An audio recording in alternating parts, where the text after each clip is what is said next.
Bonjour à tous les amis, bienvenue sur la chaîne Sam Agriculteur Indépendant et Sam c'est moi.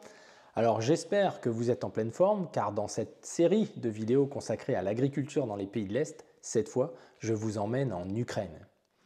Alors l'Ukraine est un peu un pays de fantasmes où il se dit beaucoup de choses, encore plus en ce moment avec l'ensemble des manifestations qui secouent tous les pays européens puisque l'Ukraine a une part de responsabilité dans la colère qui s'exprime en ce moment notamment sur des importations soutenues par l'Union européenne, alors que l'Ukraine n'est encore pas européenne. Donc avoir des informations de ce pays en guerre reste en quelque sorte un privilège, et le partager avec vous me fait sincèrement plaisir car je pense que ça va vraiment vous être utile pour vous donner une vraie idée de ce qui nous attend, car ces derniers temps, au milieu des slogans, des cris de colère et des interventions diverses et variées des experts et politiques de tout poil, beaucoup de choses sont racontées sur les pays de l'Est, beaucoup d'âneries aussi, et je pense que de replacer l'église au centre du village va être très utile pour chacun d'entre nous.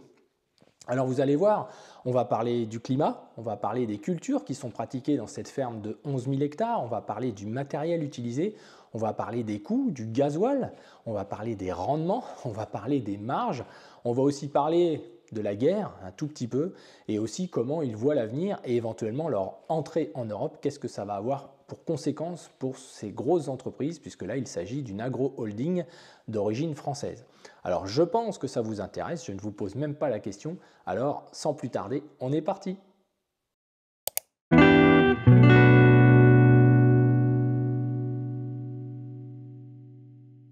Allez en route pour l'Ukraine avec ce compte-rendu de cet entretien avec Jean-François qui a duré un peu plus d'une heure en visio. On a pu lui poser toutes les questions que l'on souhaitait. Et il nous a répondu très franchement, on a parlé d'économique sans tabou. À l'image de tous les agriculteurs que j'ai pu rencontrer dans l'Est, l'économique n'est pas un tabou, on parle d'argent facilement parce que finalement on est des chefs d'entreprise, donc on parle de performance, de rentabilité, et on n'est pas juste voilà, un petit peu dans le paraître. Donc c'est important et je pense que ce que je vais vous transmettre en information devrait justement vous percuter sur beaucoup d'éléments. Alors finalement, l'Ukraine, comme je le disais en introduction, c'est un pays qui est un peu plus petit que la France, avec 45 millions d'habitants environ. Depuis toujours, ce pays est un petit peu le discount du monde, puisque si nous, on a perdu nos places en termes d'exportation, l'Ukraine, elle, en a gagné beaucoup pour devenir quasiment dans les 3 premiers exportateurs du monde. C'est quand même important pour un pays plus petit que la France. Nous, à l'inverse, on a perdu nos places, on devait être 3e, on doit être 7e aujourd'hui, et on est même importateur net de produits agricoles depuis quelques années, grâce à la performance de la politique agricole européenne. Alors justement, l'Ukraine fait partie de beaucoup de fantasmes. Comment arrive-t-il à produire si peu cher, etc. Est-ce vraiment la réalité? Et justement, dans cette vidéo, c'est ce qu'on va voir tout de suite. Alors notamment, qui cultive en Ukraine? Puisqu'on a un peu l'image que en Ukraine, c'est que des étrangers, etc. Alors déjà, c'est entièrement faux. Majoritairement, ce sont des Ukrainiens qui cultivent. Il y a très peu d'étrangers. Quelques agro-holdings qui peuvent représenter peut-être 20% des capitaux étrangers du pays. La ferme la plus grande fait en gros 600 000 hectares. Vous vous rendez compte, les amis, 600 000 hectares. Évidemment, comme en République tchèque, comme en Pologne, comme en Lituanie, elles sont tenues par des oligarches. Il y a des fermes d'élevage comme des fermes de poulaillers, puisque 70% des poulets ukrainiens sont envoyés en Europe et en France notamment. Imaginez-vous une ferme de poulets avec 50 camions de viande qui sortent chaque jour à côté de Kiev. Donnez-vous un peu l'idée des grosseurs d'entreprise qu'on est capable d'avoir sans problème de nuisance, sans problème finalement peut-être de contradiction par rapport à ces excès de dimension. Et on verra qu'en Pologne, c'est un petit peu la même chose, même si les choses sont en train d'évoluer. Alors la ferme dont je vais vous parler, elle est située à 150 km à l'ouest de Kiev. Alors je vous resitue en gros l'Ukraine très facilement. Il y a un fleuve qui traverse en gros l'Ukraine de nord au sud en serpentant un petit peu, qu'on appelle le Dniepr. Il fait 2200 km en gros et il sépare l'Ukraine en deux. Ils sont situés donc du côté ouest, du côté de la moitié ouest de l'Ukraine, donc plus proche de nous, et à l'abri, entre guillemets, pour le moment, de la guerre qui fait rage de l'autre côté, où il y a beaucoup d'Ukrainiens qui ne sont pas dupes que si les Russes devaient avancer, ils avanceraient jusqu'à cette limite naturelle qui pourrait changer la géographie de l'Ukraine. Il faut savoir qu'il y a une agro-holding française qui s'appelle Agro-KMR qui est située à l'est du Dniepr, et là, c'est plus critique pour eux et ils sont plus exposés, on va dire, que ne l'est l'entreprise de Jean-François. Donc la ferme fait plus de 11 000 hectares, il y a plus de 80 salariés, il faut savoir qu'il y a une vingtaine de salariés qui sont partis à la guerre, hein, donc suite à la mobilisation générale. Tous les gens de plus de 25 ans et de moins de 60 ans ont été mobilisés. Donc ils ont aujourd'hui un personnel un petit peu justement dans ces écarts-là, des moins de 25 et des plus de 60. Ils ont arrêté des cultures comme la pomme de terre, puisqu'en culture ils font du soja, du blé, de l'orge, du colza, du maïs, de la betterave et de la pomme de terre. Et vous allez voir d'ailleurs que les betteraves sont achetées par une entreprise française, un groupe français qui s'appelle Cristal Union. Donc justement, ça fait un petit peu sourire quand on entend certaines revendications sur les 700 000 tonnes de sucre qui vont traverser l'Europe, hein, les frontières virtuelles européennes pour envahir le marché européen. Sans taxe européenne, finalement, ce ne sera pas perdu pour tout le monde. C'est ça la réalité qu'il faut bien comprendre. Donc il y a 9 associés sur cette ferme et sur les 80 salariés, il y a déjà 5 bases différentes qui sont protégées puisque le vol est un des problèmes numéro 1 en Ukraine, comme dans beaucoup de pays de l'Est d'ailleurs, du fait d'une densité de population dans ces zones-là agricoles assez faible. Hein. On a la même chose en France parfois. Donc les 5 bases avec 3 gardiens, ça fait déjà 15 salariés juste pour garder les entreprises. Les 9 associés, il y en a 3 qui sont en Ukraine, dont Jean-François qui est associé salarié, gérant. Et il y a des investisseurs qui ont fait un peu la banque, et la banque est basée à Chypre. Donc le travail de la ferme ukrainienne, c'est de rembourser les emprunts lors de l'installation avec un pourcentage de dividendes de 6%. C'est l'objectif et ils arrivent à le tenir, donc c'est 6% de rentabilité. Même encore aujourd'hui, vous allez voir avec le prix du blé très faible pour eux en ce moment. Donc la société bénéficiaire est à Chypre et il y a 10 ans, lorsqu'ils sont arrivés, il y avait 8000 hectares qui étaient en friche. Vous vous rendez compte, 8000 hectares non cultivés et ils expliquaient qu'aujourd'hui c'était un peu le cas encore. Il y a encore des terres à reprendre en Ukraine et vous verrez à des prix qui varient entre 800 $ l'hectare jusqu'à 1500 $ l'hectare pour les meilleures terres, puisqu'on va parler des terres juste après.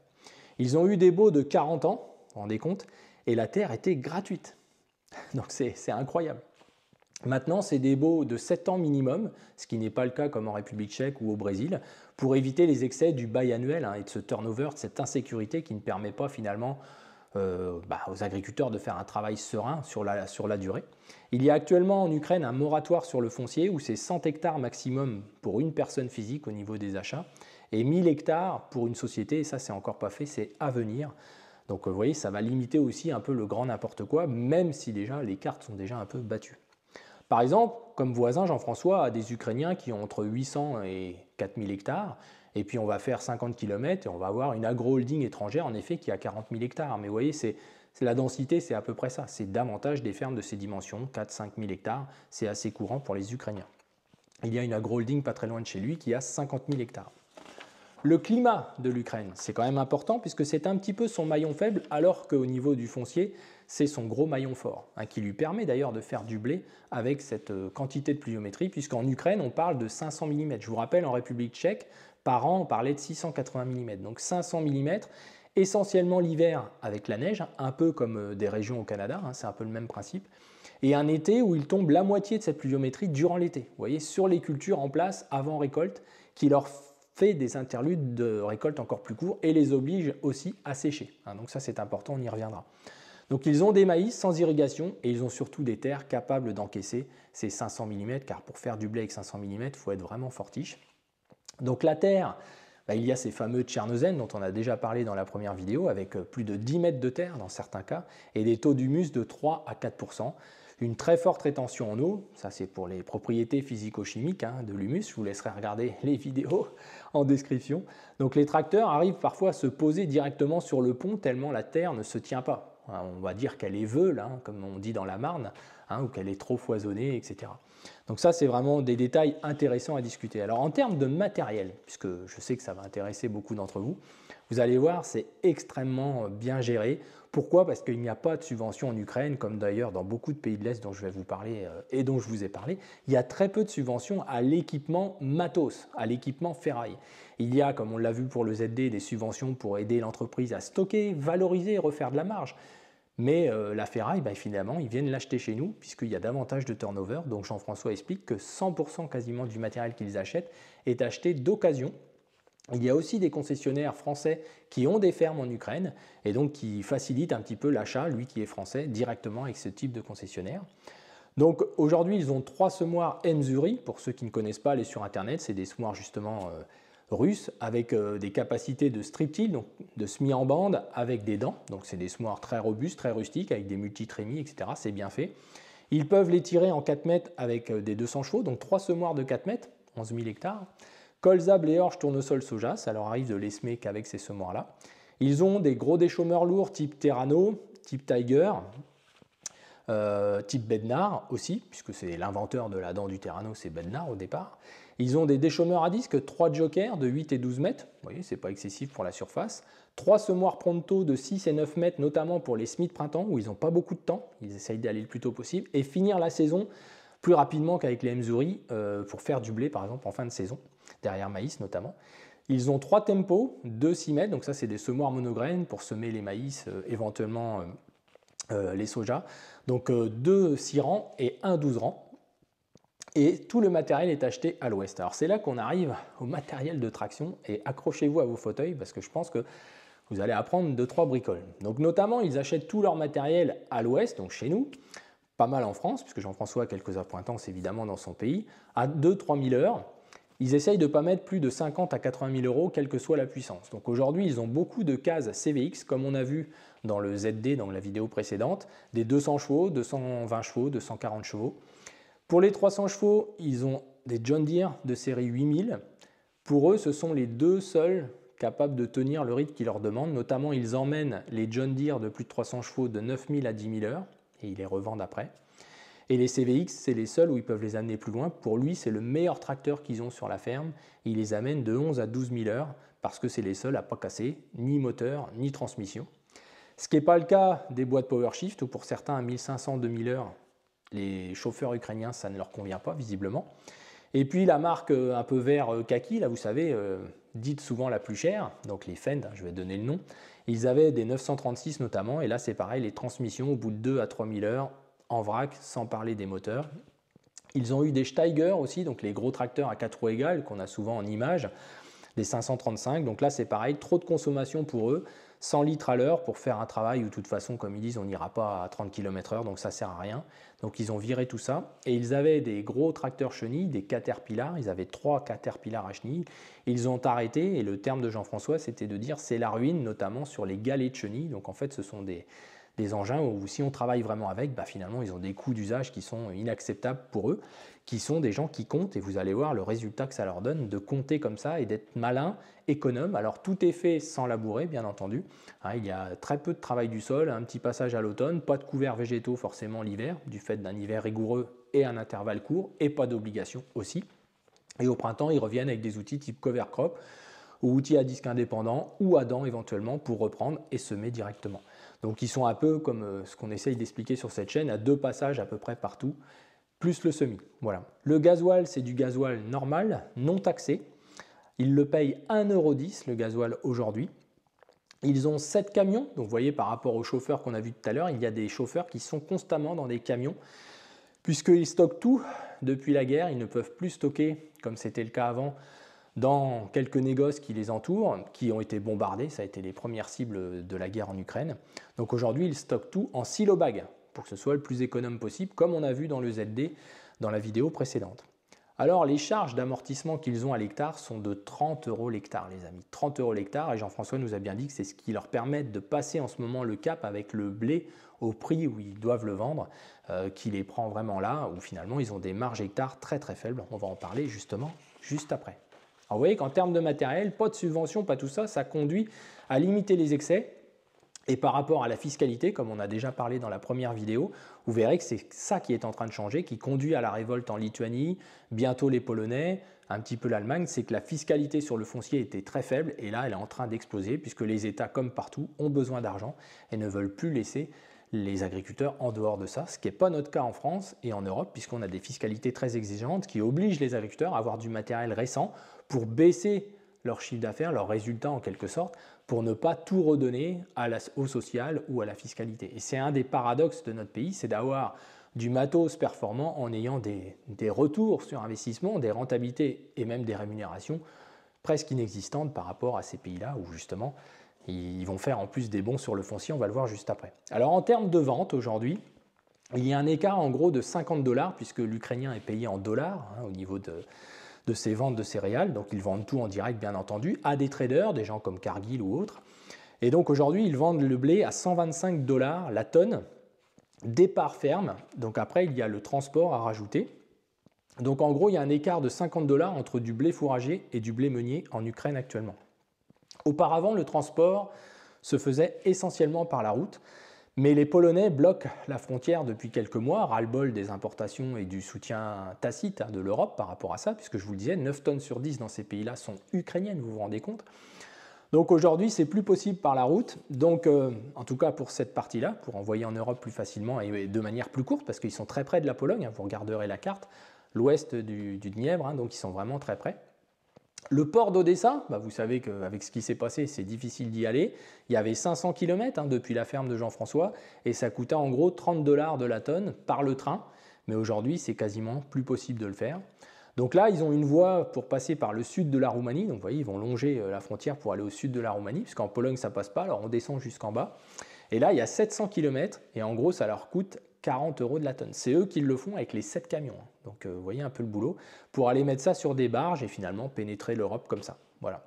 Donc aujourd'hui, ils sont à 165 $ la tonne. En gros, c'est ce que ça fait. Ça fait du 150 € la tonne. Donc vous voyez Igor, dans la vidéo précédente, qui espérait vendre à 175 € la tonne. Il a du blé à 150 qui arrive chez lui et surtout le pourtour. Et puis ensuite un peu chez nous, qui tient encore à rester à 180 € chez nous, mais ça ne va pas durer encore bien longtemps vu les quantités qu'il y a à évacuer de l'Ukraine. Donc le stockage, comme je l'ai dit, se fait en silo-bag et il nous disait, Jean-François, qu'avec ces prix-là, ils arrivent à des marges à peine de 500 kg l'hectare par rapport à une époque où vous allez voir, à une époque qui n'est pas si vieille, juste avant la guerre, où ça n'avait rien à voir. Alors maintenant, parlons un petit peu des cultures et de leur façon de faire. Donc pour le colza et le blé, ils sèment avant tout avec les Emsuri dont je vous ai parlé, ces fameux semoirs Striptil en gros SD.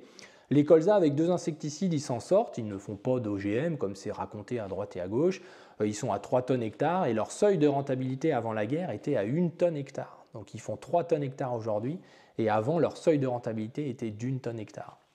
Pour le blé, ils font 5 tonnes hectare de moyenne sur les 11 000 hectares avec un seuil de rentabilité avant la guerre qui était à 3 tonnes et demie. Aujourd'hui, en termes de consommation phyto, c'est très très faible parce qu'en fait, comme tous ces pays-là, ce que j'ai pu en observer, c'est qu'ils ont peu ou pas de problème de maladie et peu ou pas de problème de désherbage. Donc quand on leur fait la leçon aujourd'hui, en ce moment même, dans nos demandes, dans nos slogans, c'est par méconnaissance, mais on dit ils ne respectent pas les normes, blablabla. Mais en réalité, ils ne consomment pas de produits phytosanitaires. Déjà d'une, ils n'ont pas de pression pour en consommer, ils sont tout seuls, ils achètent tout seuls, ils se débrouillent tout seuls, ils ont très peu d'informations techniques. Et au final, ils n'ont pas les besoins. Donc s'ils n'ont pas les besoins, ils ne vont pas en mettre. Ils n'ont pas les problèmes techniques que nous, on a peut-être aujourd'hui avec des changements de pratique, etc. Ils mettent en gros 160 unités d'azote pour faire un blé, dont un tiers quasiment à l'automne. En tout cas, il ne nous a pas dit la quantité, mais j'ai bien compris qu'il en mettait plus que nous, on a le droit de mettre, pour avoir des blés suffisamment forts, puisque l'hiver arrivant avant la fin octobre, et que jusqu'à fin mars, le blé est ou sous la neige ou sous des grosses températures froides, eh bien, ils veulent des blés assez forts pour passer l'hiver. Pas d'engrais phosphopotassiques sur aucune culture. En tout cas, depuis la guerre, avant, ils utilisaient des fientes. Ils achetaient en gros 20 000 tonnes de fientes donc par an, et en gros 10 000 tonnes d'écume, puisque leurs terres sont plutôt acides. C'est souvent ça, les terres riches en humus comme ça. Voilà, il y a souvent des fermentations assez fortes, une dynamique biologique forte qui entraîne, je vous l'ai déjà expliqué un petit peu, vers un pH. Je ne vais pas plus loin, vers un pH un peu plus bas. Donc aujourd'hui, voilà, donc les blés, il faut entre 13 et 14 de protéines avec ces rendements-là et ces quantités d'azote-là et ce retour par la minéralisation lié à des taux d'humus élevés. Nous, on n'arrive plus non plus à avoir des protéines parce qu'on a perdu en humus, tout simplement, qui se minéralise, vous vous rappelez, dans la deuxième minéralisation de printemps. Mais si tu n'as plus rien à croquer, tu n'as plus rien à croquer, donc tu n'as pas de retour en fin de cycle. C'est ce qui explique aussi, en plus de nos rendements élevés, en général, le fait qu'on ait moins de protéines que Jean-François arrive à faire chez lui. Les maïs, donc là les maïs aujourd'hui la moyenne c'est 10 tonnes hectare sec sans irrigation sur les 10 dernières années. Le seuil de rentabilité en maïs était de 5 tonnes hectare. Alors même s'ils n'ont plus le gaz russe, ils ont des réserves comme nous. En France nous avons des réserves non utilisées parce que c'était moins cher d'acheter du gaz russe, donc ils peuvent encore sécher. Ils ont des séchoirs au gaz Et ils ont des séchoirs aussi au fioul, hein, donc ils ont des séchoirs au gaz où ils font plus de 400 tonnes par jour, hein, et ils ont un séchoir mobile où ils arrivent, je crois, c'était 150 tonnes jour, hein, donc c'est pas des petits trucs, voilà, pour sécher le maïs au fur et à mesure de la récolte. Donc ils ont des machines pour récolter, hein, ils sont équipés de moissonneuses-batteuses, je crois que c'est 3 moissonneuses qui disaient. Par contre, ils ne sont pas équipés pour récolter les betteraves, ce qu'on va voir, ils font des betteraves. Si je reviens à mon maïs, donc l'itinéraire technique, c'est un passage d'équivalent outil à dents gros des chômeurs lourds, type pseudo-labour, avant l'hiver, et avec un rouleau en étoile, là, il laisse ça comme ça foisonner tout l'automne, tout l'hiver, et au printemps, c'est un coup de cover crop léger, où je pense qu'il voulait dire par là un coup d'outil à disque qu'il possède pour faire le lit de semences et semis avec les tempos.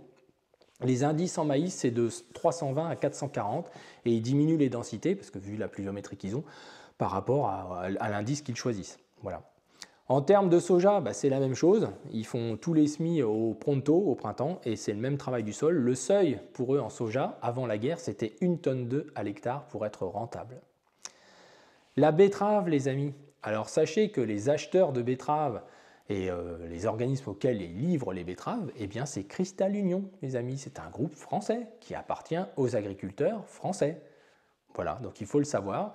Donc ils font des rendements de 50 à 60 tonnes hectare qui leur est payé en sucre. Les betteraves sont des betteraves Conviso depuis déjà 4 ans. Ce pas des betteraves avec des traitements néonicotinoïdes, etc. En tout cas, il ne nous en a pas parlé, on lui a posé la question et non, ce n'est pas le cas. En tout cas, là où on était. Ils sont payés en équivalent sucre à 675 € la tonne. Hein, donc je pense que c'est dans les prix du sucre du marché qui doit être à 650, j'ai regardé ce matin. Voilà, donc vous voyez, en termes de betterave, la betterave à 16, ils nous disaient qu'en marge nette hectare, sur leur ferme, ils sont à 2500 à 3000 € net de marge nette qu'il leur reste à l'hectare en betterave. C'est pour eux la meilleure culture avec le maïs. Un arrachage de betterave en Ukraine avec une ROPA, donc une grosse machine automotrice comme on a en France, ça coûte 100 € de l'hectare d'arrachage. Il faut dire qu'il y a des champs de betteraves de plusieurs kilomètres, les amis, de longueur. Hein. Lorsqu'ils font un riage, voilà, ils peuvent s'endormir au volant. Là où on était. Concernant les pommes de terre, eh bien, ils ont arrêté suite à la guerre à cause de la main-d'œuvre, comme je vous ai expliqué tout à l'heure. Donc concernant les intrants qu'ils mettent sur les cultures, sur le blé, je vous le disais, un seul fongicide, à cause des orages d'été où il fait 35 degrés à certains moments et il tombe de l'eau dessus, très favorable pour les maladies, mais sinon ils pourraient quasiment se contenter du désherbage d'automne qu'ils font avec des racinaires. Ils n'utilisent que des génériques, 100% de génériques, aucun produit de marque, qu'ils font parfois analyser, car ils soupçonnent, comme nous on peut soupçonner, des manques d'efficacité certains dans certains cas. Et ils sont en diminution du volume d'eau pour améliorer les concentrations. Là, j'ai senti qu'ils avaient plutôt pompé des infos à droite à gauche, mais qu'ils faisaient leur petite règle de 3 à eux, mais ça va que c'est pas trop maladif et qu'ils ne sont pas dans l'intensification. Et ça marche comme ça. Donc ils réduisent les doses en réduisant le volume d'eau, voilà, avec des vieux schémas qu'ils ont chopés à droite à gauche, mais ce n'était pas très technique de ce côté-là. Voilà, donc vous voyez qu'en termes d'intrants, finalement, on critique beaucoup ce qui peut se passer ailleurs, mais ce n'est pas des gens qui font n'importe quoi en termes d'intervention phytosanitaire chimique, en termes de gestion engrais, faire des betteraves sans engrais de fond, etc., ou avec des faibles quantités, parce que si on ramène à la fiente, ça faisait 1,5 tonne de fiente à l'hectare. C'est tout à fait raisonnable, tout à fait intelligent. Hein, voilà. Donc, concernant le séchage, donc c'est ce que je vous disais, ils font ça au gaz, il y a des réserves aussi dans le pays. Le tournesol, donc ils font 2,5 tonnes à 3,5 tonnes de tournesol à l'hectare, et ils le vendaient, là ils me disaient 370 $ la tonne. Voilà. Ils font que des hautes teneurs en huile parce que ça leur rapporte 50 $ de plus de la tonne, 50 €, là il a parlé en euros, entre le classique, le tournesol classique et la haute teneur en huile. Avant, tout était transformé en Ukraine avant la guerre, ça n'est plus le cas aujourd'hui. Donc je vous redonne les seuils de rentabilité juste quand même pour marquer les esprits un petit peu. Le maïs avant la guerre c'était 5 tonnes hectare. Pour être rentable, gagner sa vie, tout payer, les salariés, rentabilité 6%, etc. C'est ça que ça veut dire. Le blé 3,5 tonnes, le soja 1,2 tonne et le colza 1 tonne. Voilà en gros ce que je peux vous dire sur les aspects concrets de cette ferme. La grosse chose marquante finalement c'est les niveaux d'investissement. On n'est pas dans du matériel neuf, il n'y a pas de subventionnement qui viennent fausser les prix. Ils ont la même crainte de l'entrée en Europe, puisqu'on a posé la question, est-ce qu'on vous parle aujourd'hui de la rentrée en Europe? Alors en fait, pour eux, s'ils rentraient en Europe, ils pensent qu'ils doubleraient le capital de leur société. Tout simplement parce que le foncier va doubler, tripler même, à leur avis, par rapport à déjà ce qu'ils l'ont payé, mais aussi par rapport au fait qu'il est déconnecté des réalités d'autres pays européen. Ça, il faut bien le comprendre.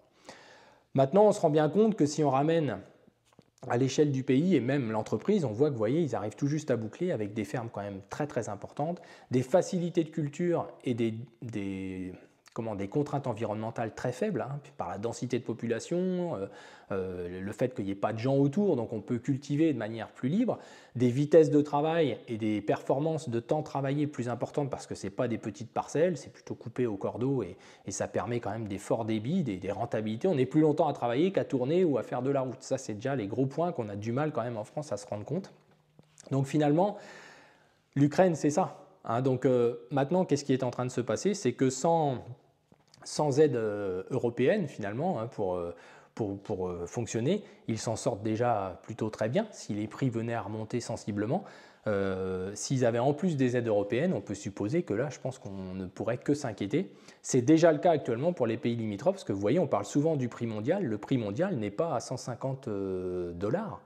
Hein, et malheureusement, on paye les agriculteurs de tous ces pays-là moins cher que nous en France. Ça tient, on ne sait pas trop comment, mais il y a déjà un écart qui est inconcevable. C'est-à-dire que le prix mondial, et ça dans les revendications actuelles c'est important, c'est quand ça arrange tout le monde. Hein, c'est l'exemple du sucre aussi, d'avoir finalement aujourd'hui une crise de ne pas avoir assez de sucre en Europe, avec la libéralisation des quotas, mais aussi des rentabilités qui se sont effondrées. On a fait faire du sucre dans des pays plus compétitifs. Pour ceux qui achètent le sucre, ça ne change rien.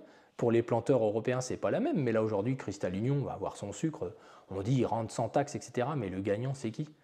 Hein, donc voilà, donc c'est quand même des questions qu'on doit se poser et qu'on ne nous a pas forcément expliquées. Hein, j'ai eu quelques agriculteurs qui sont bien au fait des problématiques betteraves, ils étaient surpris que Cristal Union, qui visiblement, ils ne devaient pas le savoir, donc c'est quand même inquiétant. D'accord? Donc voilà, donc je voulais vous donner ces éléments-là, je ne vais pas aller plus loin pour ne pas être trop long. Je pense que vous avez des éléments de comparaison, vous voyez qu'ils sont très au fait des rentabilités, du temps hectare, de passage d'outils, un semis. C'est, je pense, aujourd'hui le minimum pour conserver des niveaux de production. Vous voyez, par rapport au semis direct, on va bricoler encore à 8-10 litres ou peut-être 15 litres d'écart pour un niveau de production plus faible. Donc ils sont quand même dans quelque chose où ils cherchent à avoir du résultat. Ce n'est pas de l'extensif, puis on attend que ça vienne. Hein. Par contre, très mesuré dans les investissements, par des nécessités de rentabilité, et puis très mesuré dans les intrants, déjà par la difficulté de se fournir et par le fait aussi qu'ils ont beaucoup moins de pression que nous, avec beaucoup moins de gens aussi, pour faire des marges sur des produits qui nous sont vendus. Alors les amis, je vais en rester là pour cette vidéo, j'espère que ça vous a intéressé. La prochaine vidéo, la troisième et dernière partie, sera sur la Lituanie et la Pologne, où vous verrez qu'il y a beaucoup de choses à voir. On parlera un petit peu donc de Franck et de Pierre, qui sont installés dans ces deux pays depuis plus de 20 ans, et on verra beaucoup de similitudes avec ce qu'on a vu jusque-là, mais aussi avec toujours ce risque foncier qui reste sans doute l'enjeu le plus important de demain. Et dans notre beau pays, la France, nous sommes dans une espèce de bulle sur ce sujet. On ne se rend pas bien compte de tout ce qui se trame et ce qui se prépare autour de nous. Et je pense que l'Europe est bien au fait, cette histoire de tripler les rentabilités, en tout cas les valeurs foncières de ces grosses agri-holdings. Ce serait étonnant qu'il n'y ait pas encore des intérêts croisés là au milieu, mais ça, c'est juste une petite supposition. Alors les amis, pensez à liker cette vidéo, pensez à la partager et surtout à vous abonner, c'est le meilleur soutien si je veux faire encore quelques voyages. Hein. Allez, à bientôt!